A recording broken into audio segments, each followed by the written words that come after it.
भद्रावती तालुक्यातील बरांज येथील खुल्या खदानीसाठी राज्य शासनाने ज्या अटींवर जमीन देण्यात आली त्या अटींचा भंग केला जात असल्याचा आरोप आमदार विजय वडेट्टीवार यांनी केला आहे। निघणारा कोळसा थेट खुल्या बाजारात विकला जात असून पर्यावरण मंजुरीच्या एकाही अटींचे पालन होत नसल्याचं मत देखील त्यांनी मांडलं। याचा जबाब नक्कीच आम्ही विधानसभेत सरकारला विचारू अशी माहिती यावेळी त्यांनी दिली। तर मी सुद्धा कर्नाटक गव्हर्नमेंटकडे तक्रार करणारच आहे।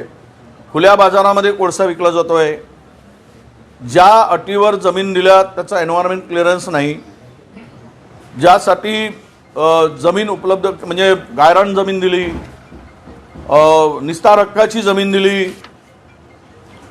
त्या जमिनी देत असताना त्यांचं पुनर्वसन महत्त्वाचं होतं।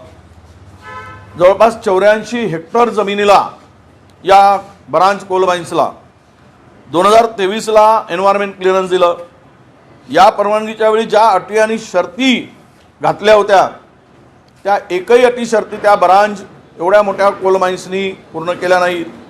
फॉरेस्ट डायव्हर्शन आदेश देताना निस्तार हक्काची जी काही जागेला कुठलीही बाधा पोचवायची नाही, कारण निस्तार हक्क म्हणजे शेतकऱ्यांच्या गायरांसाठी, गुरं चारण्यासाठी आणि त्यांना लाकूड लागतोय किंवा गावाच्या व्यवस्थेसाठी ती जागा रिझर्व असते, ती सुद्धा भडकावून टाकली।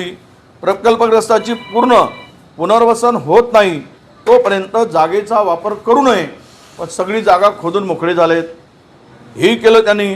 ईसीने सांगितले की ETP म्हणजे खदानीचा सांडपाणी आणि प्रादुर्भाव जो आहे ट्रीटमेंट प्लांट तो सुद्धा लावला नाही, पूर्ण पाणी नदीत घातला जात आहे।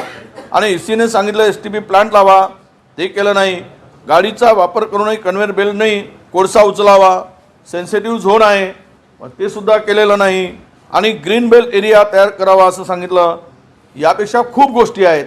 आणि खुल्या बाजारात कोळसा विक्री सर्रास सुरू आहे ब्रांच कोलमधून, ती विकता येत नाही, तो गुन्हा आहे। त्याच्यावर हे सगळे तेथील अधिकारी पूर्णतः मिलीभगत करून मिळून यामध्ये त्या बरांजला मदत करतायत। कलेक्टरपासून सगळ्यांचा सहभाग, फॉरेस्ट अधिकाऱ्यापासून तर मंत्रीपर्यंत, आपल्या फॉरेस्ट मिनिस्टरसुद्धा, एन्व्हायरमेंट मिनिस्टर, या सगळ्याकडे त्यांनी त्यांचे हात ओले केले आहेत। त्यामुळे या बरांजला कारवाई होत नाही आहे। हा प्रश्न विधानसभेत आम्ही मांडू आणि सरकारला याचं उत्तर द्यावं लागेल। हा जो प्रचंड मोठा घोटाळा केला जातोय कोळसा खाणीमध्ये, ते त्याचं सोक्ष मोक्ष लावल्याशिवाय आम्ही शांत बसणार नाही।